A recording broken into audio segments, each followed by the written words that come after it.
Buenos días. Buenos días.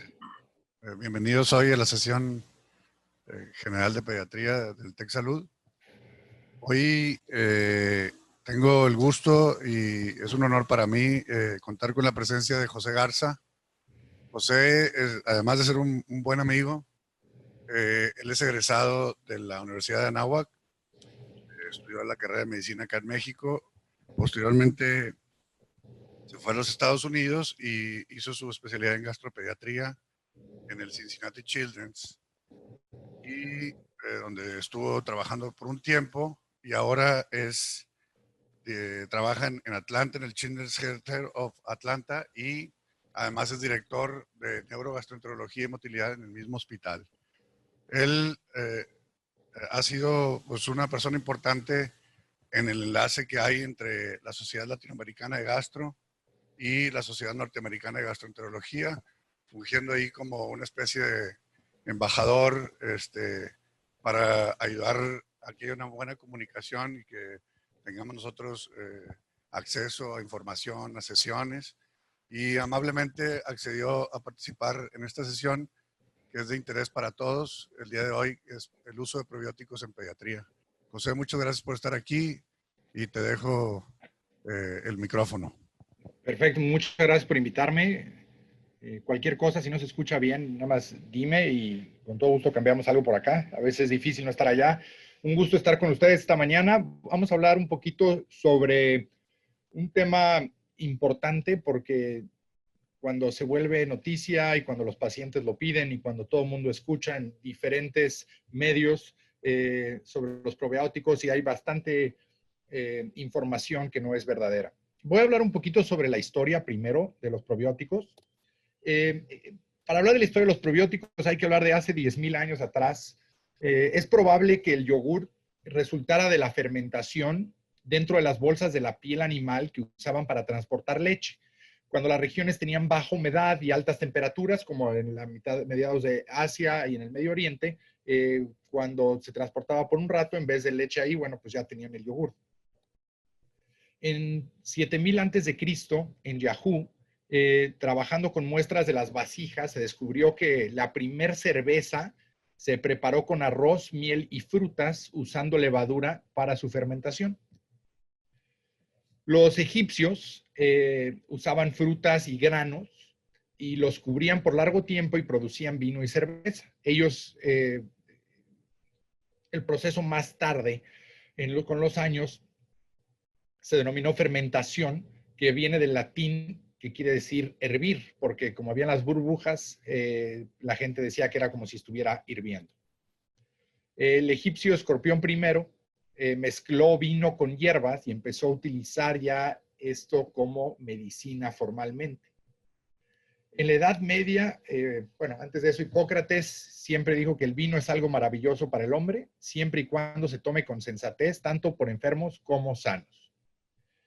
Y en la Edad Media, realmente la cerveza de bajo alcohol mantuvo vivos a muchos marineros y a muchos individuos porque esto hacía que sea más resistente a la contaminación y en aquella época pues el agua era muy fácilmente contaminable y crear epidemias y problemas de salud grandes. Y ahí es donde viene el San Arnulfo de Metz, que es el santo patrono de los cerveceros. Y el obispo de Metz, había una gran peste en esta ciudad, el agua se contaminó y entonces toda su vida se dedicó a decir que era un peligro tomar agua, que era mucho mejor tomar cerveza. Así es que si saben a quién encomendarse, se pueden encomendar a San Arnulfo de Metz. Los turcos agarraron el yogur y empezaron a tener parte de una dieta sana y empezaron a ver que podía prevenir o tratar problemas gastrointestinales. Francisco I de Francia, en el siglo XVI, tenía varios problemas gastrointestinales, fue por todos los doctores de Francia de aquella época, hasta que llamó a Suleimán el Magnífico, que le mandara un doctor, les mandó un doctor que él tenía, que era un médico judío, que tenía unas cabras, de donde preparaba su propio yogur, lo fue a ver, llevó sus cabras, le hizo yogur, le añadió otras cosas, y Francisco I se sintió mejor y lo llamó la leche de la vida eterna. Y siguiendo con esto los probióticos, en 1856 un hombre estaba haciendo alcohol utilizando raíz de betabel y le está dando mucho coraje que en vez de tener alcohol para tomar, solamente tenía leche agria. Entonces, si vives en Francia en aquella época y tienes buenas conexiones y te da coraje que no puede ser alcohol, le hablas a tu amigo Pasteur y le pides que te ayude a ver por qué estás teniendo leche agria en vez de alcohol.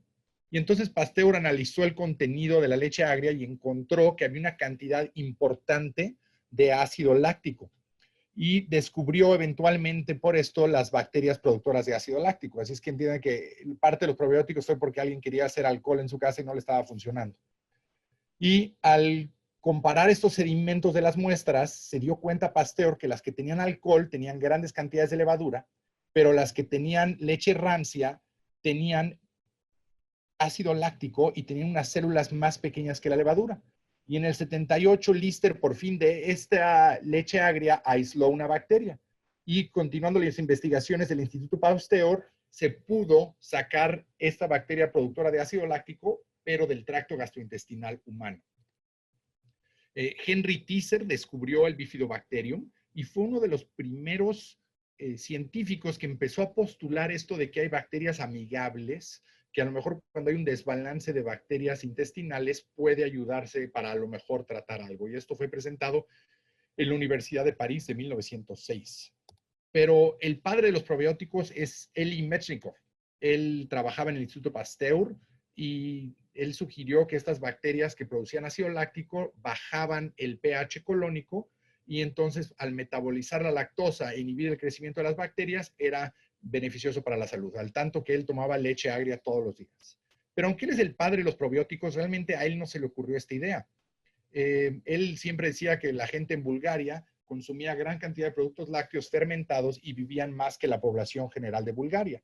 Pero esto fue gracias a Stamen Grigorov, que era un búlgaro, que fue el que descubrió este yogur búlgaro en 1905 y lo invitaron a él a el Instituto Pasteur, llevó su lactobacilo en el cultivo de yogur, le ofrecieron trabajo en el Instituto Pasteur, pero él quería regresar a Bulgaria para ayudar a su gente y fue el Pasteur que le comisionó a Metchnikoff este trabajo y cuando se enfocó en el cultivo, él nombró la bacteria Lactobacillus bulgaricum en honor a que fue en Bulgaria con el cultivo. Isaac Caroso era un doctor en Barcelona que trataba pacientes con problemas gastrointestinales usando el cultivo bacteriano que obtuvo del Instituto Pasteur. Y entonces tuvo bastante éxito y después de la Primera Guerra Mundial abrió una tiendita en Barcelona en honor a su nombre de su niño, Daniel Caroso, le puso Danino. Tuvo bastante éxito, se mudó a Francia y por la Segunda Guerra Mundial tuvo que emigrar a Estados Unidos y en el 42 fundó su tiendita un poco más grande, los productos Danone. Y después de ahí, las lactobacilos y los yogurts y los probióticos empezaron a darse sin realmente mucha ciencia al respecto y hace unos años explotó todo este tema de lo que es la microbiota. Y esto es muy interesante porque yo siempre he dicho que no estamos ni siquiera en pañales hablando de la microbiota, no hemos ni siquiera llegado a esa etapa. Es impresionante lo que no sabemos.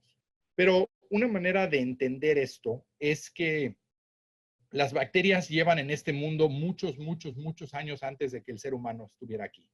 E incluso cuando el ser humano empezó a evolucionar, las bacterias estaban ya dentro de él y empezaron a evolucionar junto con el ser humano.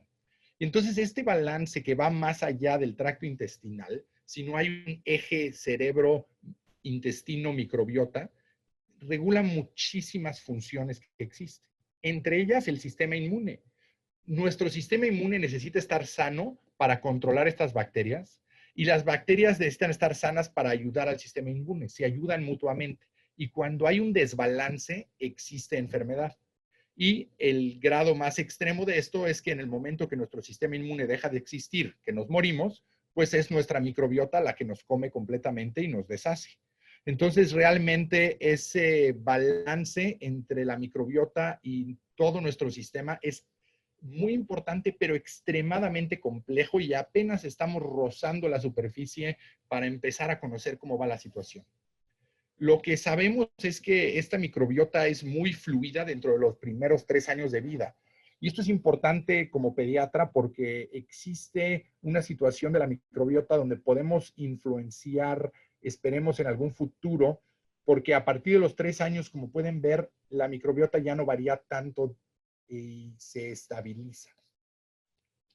¿Cómo es esto que la microbiota puede interactuar con el eje intestino-cerebro y ejercer un efecto en los desórdenes gastrointestinales? Bueno, son varias vías, no es solamente una vía directa. Esto es una comunicación bidireccional y utiliza no solo el sistema gastrointestinal, pero el sistema autonómico, el sistema endocrino, el sistema inmune, y esto es vía la presencia de la bacteria per se, también como las secreciones que tiene la bacteria, así como el metabolismo de lo que está haciendo la bacteria. Por ejemplo, el Lactobacillus y el Bifidobacterium producen GABA. El Lactococcus, Lactobacillus y Serratia producen dopamina y también existe una interacción entre las células endócrinas y las aferentes vagales. Y cuando vemos las vellosidades intestinales, vemos que las fibras del nervio vago están por todos lados, localizadas estratégicamente para poder llevar información al sistema nervioso central de lo que está pasando en el intestino y de esta interacción entre las bacterias y el intestino. Y parte de esto lo hacen con la serotonina. Tenemos más serotonina en nuestro tracto gastrointestinal de lo que hay en nuestro sistema nervioso central. Y la serotonina es un procinético importantísimo. Si tienes mucha serotonina vas a tener diarrea, si tienes poca serotonina vas a tener estreñimiento. Y las bacterias a nivel intestinal estimulan a las células enterocromafines a que éstas secreten serotonina y esta serotonina se va a unir al receptor 5-HT que están en esos nervios vagales de los que hablábamos antes para producir los efectos al sistema nervioso central. Otra de las maneras de cómo las bacterias interactúan y pueden crear síntomas o pueden ayudarnos es las bacterias en nuestro colon digieren los carbohidratos que son poco absorbidos en nuestra dieta, como la fructosa, los polioles, la lactosa, los frutanos y los galactoligosacáridos. Y al hacer esto producen butirato, propionato y acetato, que son los ácidos grasos de cadena corta, que son importantísimos en cuanto a estimular motilidad en el colon, en cuanto a nutrición y en cuanto al medio ambiente y el pH de nuestro intestino. Y también obviamente producen fermentación. Pero los ácidos grasos pueden actuar localmente o a través de la colecistocinina o puede incluso tener efectos directos en las terminales aferentes. Entonces, existe una interacción extremadamente compleja entre el intestino y los seres vivos que están dentro de nosotros. Para hablar de probióticos es importante hablar de la definición. Y yo sé que suena tonto porque cualquier cosa empezamos con la definición, pero siempre cuando pensemos si algo es un probiótico, hay que tener tres cualidades que están en la definición. Tiene que estar vivo el microorganismo, tiene que tener cantidades adecuadas para soportar suficientes cambios en el pH gastrointestinal para llegar al colon donde va a ser su mayor efecto y tiene que haber un beneficio para el huésped, es decir, vivo, ingerirlo en cantidades adecuadas y que produzca un beneficio para el huésped. Cuando vemos los europeos que van mucho más avanzados en probióticos de lo que van los americanos por mucho, tuvieron sus guías de uso de probióticos en pediatría que las publicaron en el 2018 y lo que ellos dicen, y con mucho cierto, es que ha habido un crecimiento exponencial en el producto comerciales que dicen que son probióticos. Y como todo mercado que lleva dinero, pues va a haber una explotación importante. El problema es que se añaden a los alimentos, se toman como suplemento y como no hay criterios estrictos que regulen estos probióticos o que regulen cuánto tiene allá sobre su calidad, resulta que en el mercado entonces va a haber productos de buena calidad, de mediana calidad y de mala calidad. Ellos empezaron a analizar y se dieron cuenta que había muchísimas inconsistencias en la etiqueta de la mayoría de los productos. Lo que decía la etiqueta que era el producto y cuando analizaron lo que había dentro, no era igual. Las cepas estaban mal identificadas y estaban mal clasificadas. Productos incluso estaban contaminados tanto con organismos facultativos como incluso organismos patológicos. Y la mayoría de las cepas ni siquiera eran viables y en otras el número de colonias había disminuido al punto que impedía proporcionar el beneficio al huésped. Y esto es importante, incluso aunque diga probiótico y tenga ahí sus capsulitas, muchas veces están muertas las células, no tienen estudios de cómo transportar esto y de cómo en serio van a sobrevivir ahí. Y incluso las que sobreviven no tienen la suficiente mecanismo de liberación o la cantidad de colonias para llegar en serio a poder establecer un beneficio al huésped. Entonces, para mí, el decir probiótico es como decir coche. Estos dos son coches rojos, pero claramente hay una gran diferencia en cuanto a calidad y manera en la que hacen la situación. Y esto es algo que tenemos que empezar a pensar, que el decir probiótico es demasiado general y tenemos que estar más identificados. Tenemos que tener una identificación precisa del organismo hasta el nivel de la cepa. Los productos que vamos a recetar o a recomendar tienen que estar con estudios clínicos rigurosos, no solo de efectos adversos, pero de que en serio hagan algún efecto clínico, y debemos de reportar los efectos adversos potencialmente relacionados. Entonces, hay muchos probióticos, pero los efectos son cepa específicos y no debemos de traspolar los beneficios o los daños de un probiótico al otro. Yo siempre digo que los probióticos ahorita es como decir antibiótico. No solo tenemos un antibiótico y damos el antibiótico para lo que sea. Ah, tiene una infección, hay que darle a todos el mismo antibiótico. Claramente tenemos un antibiótico diseñado a la bacteria que queremos matar, a una dosis de acuerdo a dónde queremos que esté la bacteria y una duración del tratamiento de acuerdo a lo que está la enfermedad. Y es así como debemos de pensar en los probióticos. Tenemos que tener una cepa específica para una indicación específica, con una dosis específica que haya sido establecido por estudios buena calidad, doble ciego, y no nada más estar dando probióticos a diestra y siniestra. Solo porque un producto le pusieron una bacteria no lo hace probiótico. Y la bacteria tiene que estar igual presente y necesita tener un beneficio. Y la dosis, que esto es muy importante, tiene que estar en unidades formadoras de colonias. La unidad formadora de colonias es como medimos la viabilidad de la bacteria. Muchos de estos dicen cuenta microscópica, pero en un microscopio puede uno ver células y no sabe si están vivas o están muertas. Entonces, aquí viendo uno de los productos que se venden aquí, dice que ofrece 32 probióticos originales, especialmente formulados para el soporte de la salud vaginal y digestiva de la mujer. Entonces, la gente empieza a vender estos productos que la gente compra, donde le meten probióticos de un lado al otro. Estos son bacterias que si están vivas, van a empezar a interactuar entre cada una de ellas y uno no sabe si van a sobrevivir, si se van a cambiar, si va a haber genes de resistencia. No hay manera de que más no es mejor. Y cuando un probiótico se le añade otro, tiene que haber entonces estudios de que esas dos bacterias no solo no van a tener problemas patogénicos, sino que esas bacterias realmente van a tener beneficio y van a seguir vivas. Y vean estas que tomé del internet, 764 miligramos, 0.5 miligramos de lactobacilos. ¿En qué momento empezamos a medir bacterias en miligramos? Es algo impresionante que la mayoría de estos productos ni siquiera pasan una calidad de sentido común cuando empezamos a pensar de cómo hacemos las cosas realmente en medicina. Y en pediatría hay ciertos estudios donde se han estudiado el dolor abdominal. En las guías europeas dicen que hay evidencia que pueden disminuir la intensidad del dolor abdominal en los niños, y para esto solo dos cepas, el Lactobacillus GG y el Lactobacillus reuteri DSM 17938, han demostrado efectividad en más de 2 estudios randomizados. Es decir, de todos los probióticos que han hecho estudios, Lactobacillus GG probablemente tiene mucho más evidencia, Lactobacillus reuteri tiene algo de evidencia, y cuando hablamos del intestino irritable, vemos que algunos estudios han demostrado muy buena efectividad, pero otros más o menos, y la diferencia realmente contra el placebo es un poquito más con el BSL número 3. Pero fuera de ahí, ningún otro probiótico ni siquiera valdría la pena utilizarlo si queremos tratar un trastorno abdominal funcional en los niños. El cólico es algo importante y es algo frustrante para todas las familias que han tenido un neonato.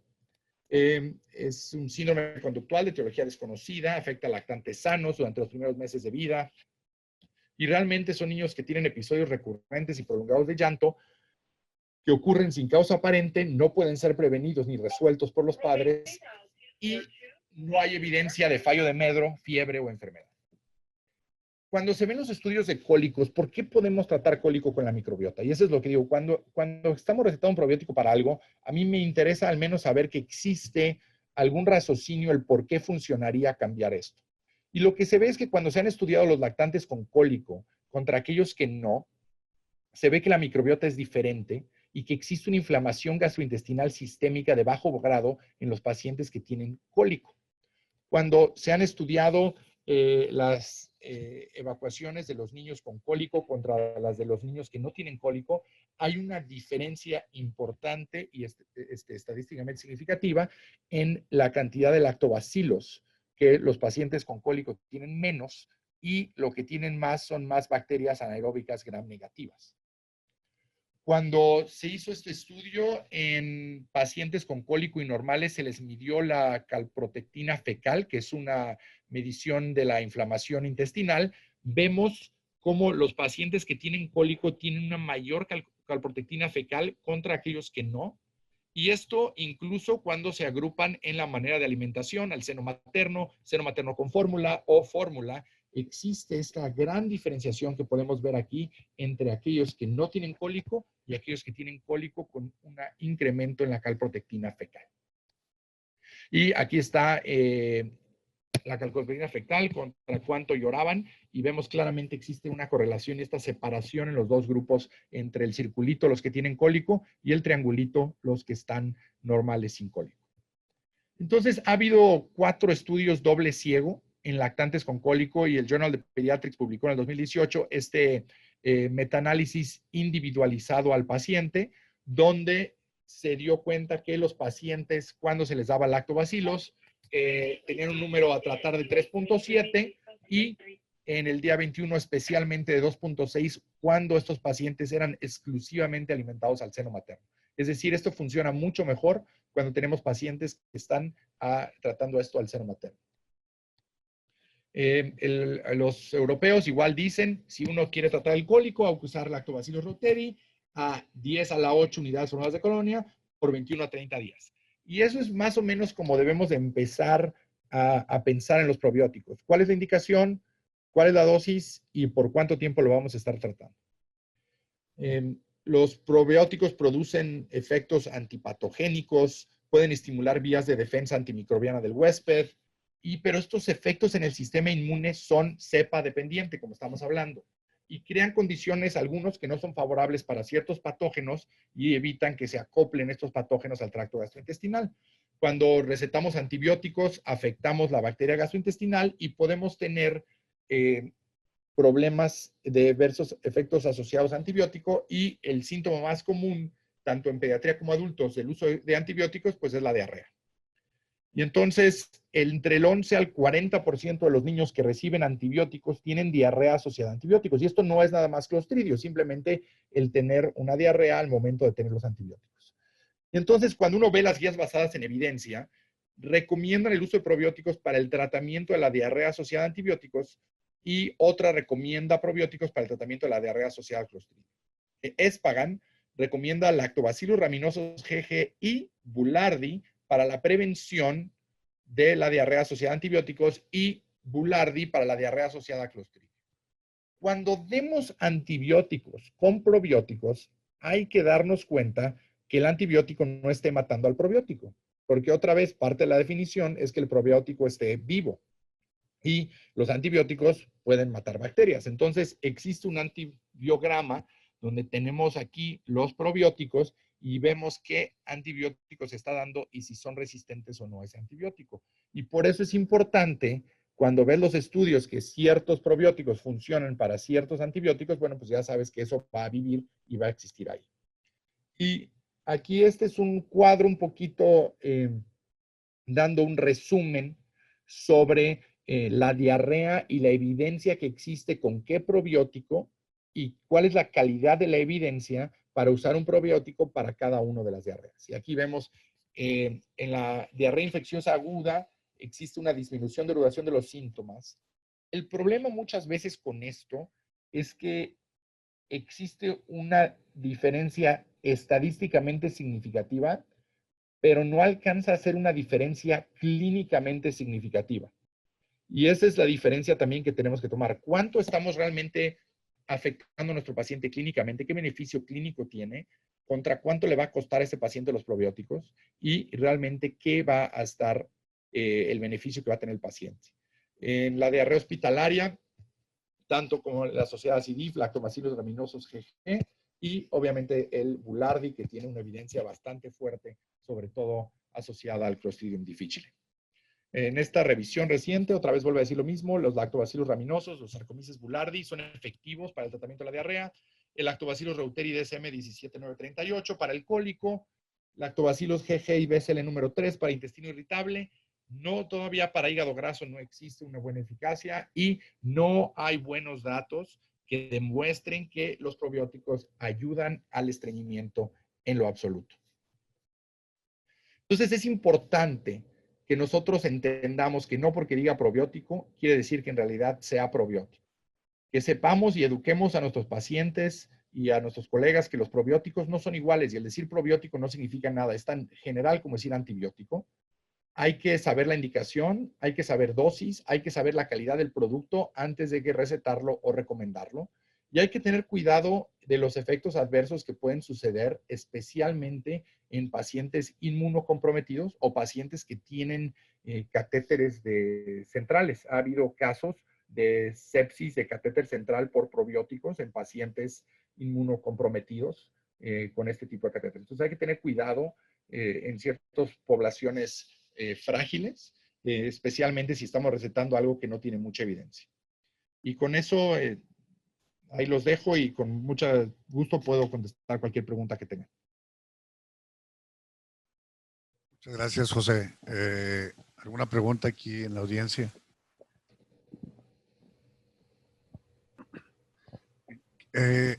Si pudieras ampliar, José, acerca, mira, parece que sobre todo en la parte del cólico ha ido virando el tratamiento.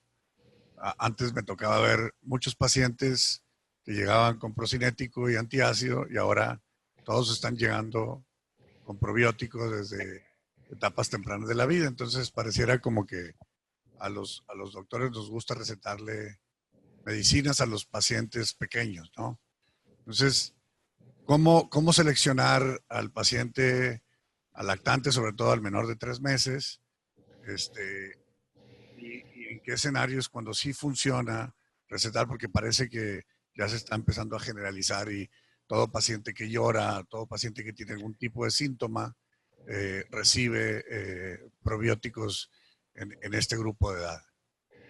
Sí, no, realmente el problema es que todos, ¿no? Como pediatras nos interesa la salud del niño y todos queremos lo mejor para la familia y sabemos lo frustrante que es tener un niño con cólico y queremos ayudar. Entonces, muchas veces el querer ayudar, pues uno trata varias cosas, ¿no? Y depende de cómo esté la situación ahí, hay veces que uno alcanza para tratar. Yo creo que cuando uno ve la evidencia para tratamiento del cólico, vamos a ser honestos, no hay nada que funcione sí o sí.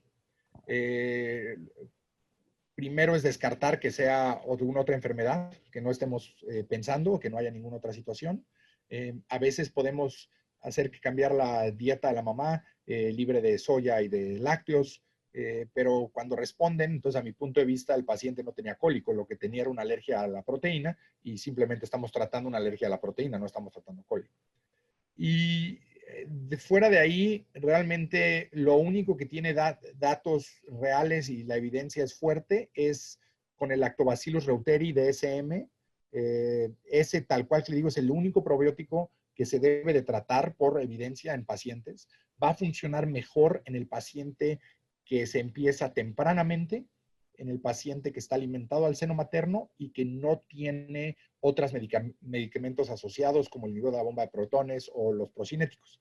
De esos, cuando se hizo el análisis estadístico, eso fue la población que mejor respondió a esto. Ahora, el problema es que cuando uno lo ve, su mejor número a tratar son 21 días, ¿no? Entonces, si yo te doy algo para que el niño no esté llorando y te digo que en 21 días va a ser su efecto máximo, pues también un poco estamos quitando un poco la frustración y no es algo excelente. A veces es lo mejor que tenemos, pero aún así no funciona tan adecuadamente como queremos, pero es el único probiótico que yo diría que vale la pena intentar, porque es el único probiótico que tiene realmente datos. Entonces también es importante que no agarrar cualquiera y tratar de decir que porque uno funcionó, el otro va a funcionar. Y es algo que hay que tener en mente.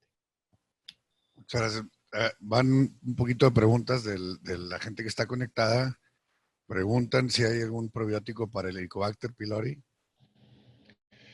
Sí, no presenté aquí los datos porque no son fuertes en la evidencia.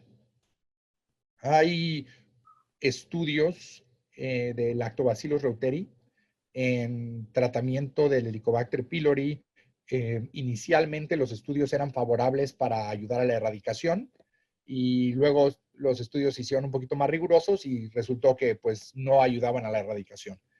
Y hay estudios con datos modestos de que el dar el Lactobacillus reuteri con el tratamiento del Helicobacter pylori ayuda a disminuir los efectos adversos asociados a antibióticos. Y esa es la situación en la que uno da. Pero cuando uno ya ve la evidencia de antibióticos con prevención de diarrea, vemos que el Lactobacillus GG y el Saccharomyces boulardii tienen un poquito de mejor ayuda hacia los síntomas asociados a antibióticos. José, otra de las preguntas dice, o sea, siempre que vamos a iniciar un antibiótico debemos de utilizar un probiótico de manera concomitante. La evidencia no está ahí para recomendarlo, realmente. Si es una persona que ya tuvo un ataque de Clostridio difficile y necesitamos darle un antibiótico, yo creo que sí tiene sentido darle Saccharomyces boulardii en el momento que le estamos dando el antibiótico. Si es un paciente que ya vimos que sí desarrolla diarrea y efectos asociados al antibiótico, bueno, creo que es algo que la siguiente vez decimos, bueno, vale la pena entonces tratar ahora de darlo con Saccharomyces o con Lactobacillus GG para ayudarnos. Pero yo no creo que la evidencia esté ahí donde yo les pueda recomendar que todo antibiótico tiene que ir recargado de probiótico. Creo que es un poquito de un sobretratamiento en ese momento. Y mi preocupación es que entre más le demos a la gente, menos a veces hace el tratamiento, ¿no? Creo que entre más complicado sea el tratamiento, menos probable que haya adherencia al tratamiento y entonces es más peligroso que no terminen su antibiótico. Aquí pues tenemos un buen grupo de neonatólogos y nos preguntan sobre qué hay de los probióticos en los prematuros y en cómo funcionan para prevenir la enterocolitis necrosante o incluso en los pacientes que tienen sepsis neonatal. O sea, sí. en Es el que neonato, ¿cómo utilizas los probióticos? yo no es todavía está un poco complicada esa situación, porque todavía no existe que yo sepa unas guías establecidas exactamente a quién, cuándo y cómo. Y hay que tener cuidado. La gente que hace los probióticos hasta ahorita la mayoría de las empresas reputables que tienen probiótico de buena calidad, se han querido separar legalmente un poquito y dicen que para ellos la indicación que tienen ahorita y su recomendación es en bebés a término y que a partir de término es completamente seguro. Y es que el problema es que sí ha habido ciertos neonatos con problemas por el mismo probiótico. Pero hay evidencia de que ciertos probióticos pueden mejorar o prevenir la enterocolitis necrotizante. Creo que es un poco complicado, es difícil dar una recomendación puntual y creo que es algo de estar manteniendo las referencias y los estudios al día y ver cuándo cambia la recomendación. Pero por lo pronto, ahorita no sé y no puedo decirles a quién sí y a quién no. Los probióticos en rotavirus, José. Sí,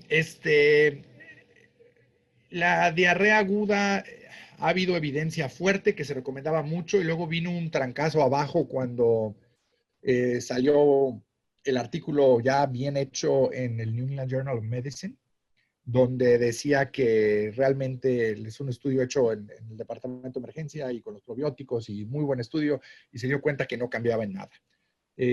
Yo siento que muchos de esos estudios, y es lo que te digo, se da un poquito estadísticamente significativo, pero no clínicamente significativo. Es decir, el que tenga una evacuación menos realmente no es la diferencia, no es lo que se está buscando en esa situación. Entonces, ahorita la evidencia dice que en la gastroenteritis aguda eh, no es muy beneficial utilizar un probiótico y que lo más probable es que no exista una diferencia clínica, lamentablemente.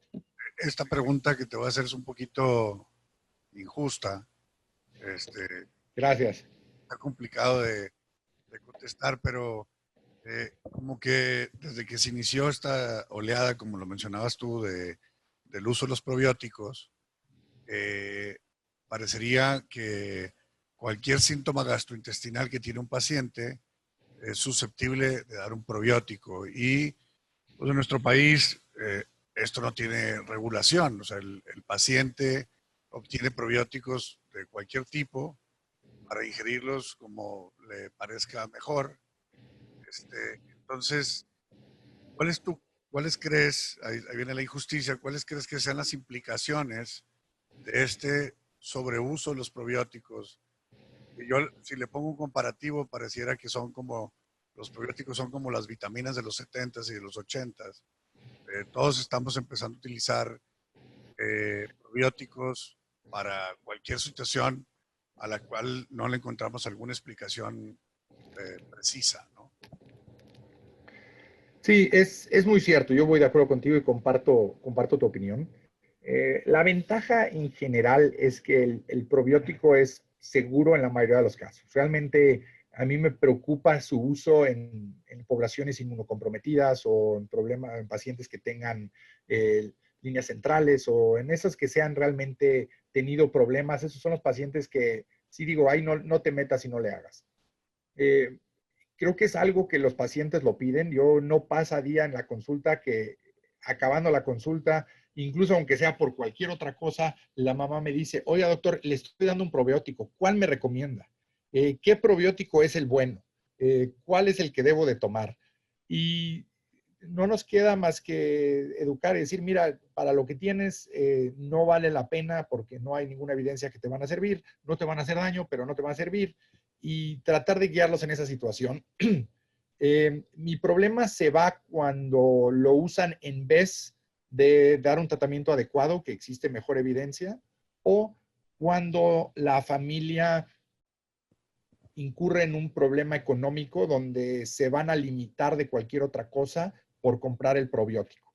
Si es una familia que realmente no tiene problemas económicos y les da igual comprar uno u otro, pues a mí que más me quita como las personas se quitan las vitaminas, ¿no? Nada más es una cosa que es la diferencia entre no pasa nada que lo tomen a yo no le voy a decir por favor tómelo, ¿no? Y ese es donde está un poco la diferencia en general. Entonces hay muchos pacientes que les gusta eso, le digo, mire, si usted quiere dárselo, no le va a pasar nada, pero yo le digo, ahorres el dinero, cómprese otra cosa, si va a pelear al niño con medicinas, dele lo que en serio importa y ya luego ese déjelo al final. José, Carlos Guajardo, muy buena plática, muy útil. Te quería hacer una pregunta. Un lactante, 4 meses en terapia intensiva, que le haces un cultivo, un coprocultivo, y te reportan flora colibacilar ausente. Ahí, ¿cómo lo suplementas? Es que yo creo que es alguien que no estaría mal dar un probiótico, pero no en el momento séptico. Mi problema ahí, mi preocupación ahí sería que los pacientes cuando están sépticos y tienen un ilio fuerte puede haber translocación gastrointestinal y normalmente si están en terapia van a tener líneas centrales o van a tener monitorizaciones de ciertas líneas y es ahí donde podríamos tener algún problema. Yo que en el momento que el paciente esté ya mejorando, y esté en un punto donde ya estemos pensando en dar algo por la vía oral, o sea, nutrición enteral, o empezar ya con líquidos, en ese momento, pues no estaría mal si nos interesaría tratar algún probiótico, pero ahí sí me esperaría a que la inflamación aguda y el hilio y lo demás se pasara para evitar que hubiera complicaciones. Bueno, de hecho, o sea, es un cardiópata, no está séptico y sí está con vía enteral. O sea, Claro. sí está con aminoácidos esenciales en la nutrición por vía enteral, pero sí me reportan flora colibacilar ausente. Sí, yo creo que yo le daría, si quiere dar un probiótico, puede darle el probiótico que tenga una buena administración para neonatos, para niños chicos que se haya dado allá. Uno de esos es el Reuteri, puede tratarlo, probablemente los probióticos de mejor calidad y que tienen mejores estudios han sido el Lactobacillus GG y el Reuteri. Realmente son los dos con más efectos y mayor cuidado que va a cambiar esa situación. En ese paciente probablemente no usaría Bulardi porque pues, realmente es un hongo y es más complicado y la evidencia no está tan clara en ese aspecto. Perfecto, muchas gracias. Reuteri.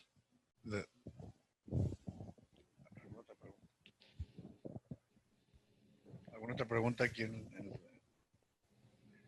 Pues bueno, con esto, José, te damos muchas gracias por tu excelente plática y gracias por tu esfuerzo. Siempre me gusta agradecerte que tengas diapositivas en español y que hayas hecho el esfuerzo de presentarnos esta presentación en el idioma que nosotros hablamos. Muchas gracias.